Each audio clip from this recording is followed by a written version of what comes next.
যে ঢাকা আটের প্রার্থী হওয়ার কারণে হাদি ভাইকে গুলি করা হয়নি। ও কি করে বুঝলো যে ঢাকা আটের প্রার্থী হওয়ার কারণে তাকে গুলি? সে ক্রমাগত বলছে, আপনি ভিডিও চালাবেন, আপনি আমেরিকা থেকে ইলিয়াস হোসেন একটা পোস্ট দিল। সে পোস্টে উনি কি লিখলেন?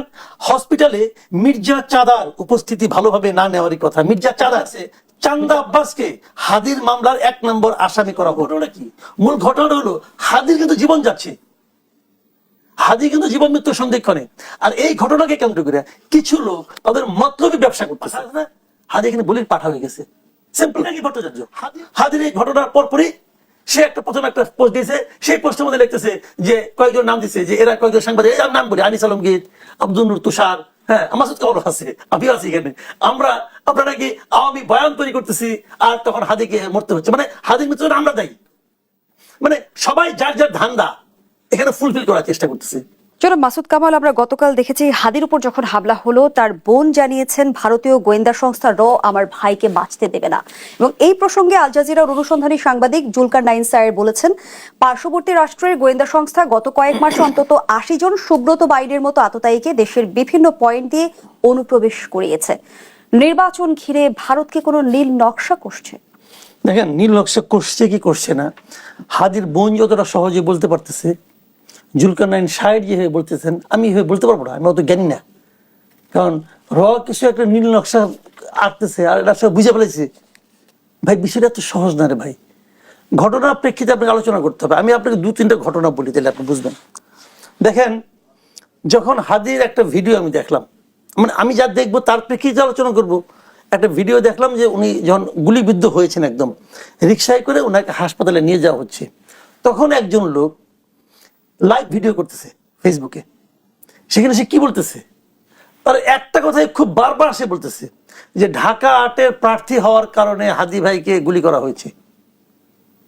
আচ্ছা, আপনি বলেন, আপনার পাশে একজন লোক গুলিবিদ্ধ, মাথাটা ঢেকে রাখা হয়েছে, তখন আপনি কি কারণে গুলিবিদ্ধ, ও কেমন বুঝলো?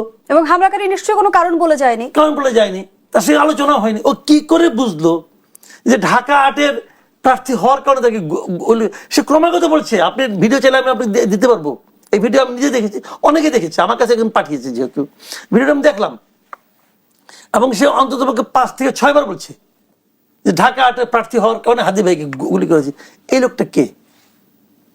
এই লোকটাকে আগে আপনি ধরতে হবে, জিজ্ঞাসা করতে, ভাই তুমি কি করে বুঝলা যে ঢাকা আটের জন্য হয়েছে? 1 নাম্বার। তা না হলে তুমি কেন এটা প্রচার করছো? এই প্রচার করে তোমার লাভ কি? 1 নম্বর। 2 নম্বর কথা হলো, মির্জা আব্বাস ওনাকে দেখতে ওখানে গেলেন হাসপাতালে, ওখানে ওনাকে হেনস্থা করা হয়েছে মোটামুটি। সঙ্গে সঙ্গে আমেরিকা থেকে ইলিয়াস হোসেন একটা পোস্ট দিল। সে পোস্টে উনি কি লিখলেন? হসপিটালে মির্জা চাঁদার উপস্থিতি ভালোভাবে না নেওয়ারই কথা। মির্জা চাঁদার, মির্জা আব্বাস মানে কিন্তু মির্জা চাঁদা, মানে উনি চাঁদাবাজ হিসেবে তাকে আখ্যায়িত করছেন। উপস্থিতি ভালোভাবে না নেওয়ারই কথা বললেন। তার ঠিক ঘন্টাখানেক পরে উনি আরেকটা পোস্ট দিলেন ফেসবুকে। সেই পোস্ট এখনো আছে। ওখানে লেখছে, চান্দা আব্বাসকে হাদির মামলার 1 নম্বর আসামি করা হোক। ঠিক আছে, চান্দা আব্বাসকে হাদির মামলার 1 নম্বর আসামি করা হোক। কে লেখলো? ইলিয়াস হোসেন। চেষ্টা করা হচ্ছে। অবশ্যই। মূল ঘটনাটা কি? মূল ঘটনাটা হলো হাদির কিন্তু জীবন যাচ্ছে, হাদি কিন্তু জীবন মৃত্যুর সন্ধিক্ষণে। আর এই ঘটনাকে কেন্দ্র করে কিছু লোক তাদের মতলবী ব্যবসা করতেছে। এবং যে কথাটা মোশাররফ ভাই একটু আগে বললেন, যে সে হলো একটা এখানে মানে বলির পাঠা আছে না, হাদি এখানে বলির পাঠা হয়ে গেছে। সিম্পল। হাদি ভারতীয় আগ্রাসনবাদের বিরুদ্ধে দীর্ঘদিন ধরে বলতেছে। এটা কি নতুন বলছে? নতুন বলে নাই, বরং গত কয়েকদিন ধরে সে কম বলতেছে। কারণ এখন সে নির্বাচনী প্রচার অনেক ব্যস্ত। এখন সে কিন্তু আগের মতো তো অ্যাগ্রেসিভ না। হাদি কিন্তু, আমি আপনাকে বলি, হাদির সঙ্গে আমার পার্সোনাল রিলেশন খুব ভালো ছিল, খুবই ভালো। এবং আমি তাকে পছন্দ করি, কি কারণে করি সেটাও বলি। এই ইয়ের যে মুখগুলি আছে, আন্দোলনের যে মুখগুলি আছে, সেই মুখগুলির মধ্যে আমার কাছে মনে হইতো, আমি হাদিকে মনে করতাম, আমি মনে করে ভুল হইতে পারে ভাই, আমি মনে করতাম সে হলো একমাত্র ব্যক্তি আমার দেখা এই পুরো গ্রুপের মধ্যে যে নাকি ফিনান্সিয়ালি অনেস্ট ছিল। বাদ বাকি সবার নামে আমি কিন্তু কম বেশি আমার কাছে কিন্তু সব তথ্য আসে, অনেকে আমার কাছে তথ্য পাঠায়। আমি হাদির নামে কোনো তথ্য পাই নাই। যখন না পেয়েছি আমি জিজ্ঞাসা করেছি অনেককে যে ভাই হাদি কি কিছু খায় টায়? আমাকে খুব ভালো একটা সোর্স থেকে বলছে যে আমরা পরীক্ষা করে দেখছি সে খায় না। আমার হাদির প্রতি দুর্বলতার হলো মূল কারণ সে ফিনান্সিয়ালি ছিল অনেস্ট, আমি যতটুকু জানি।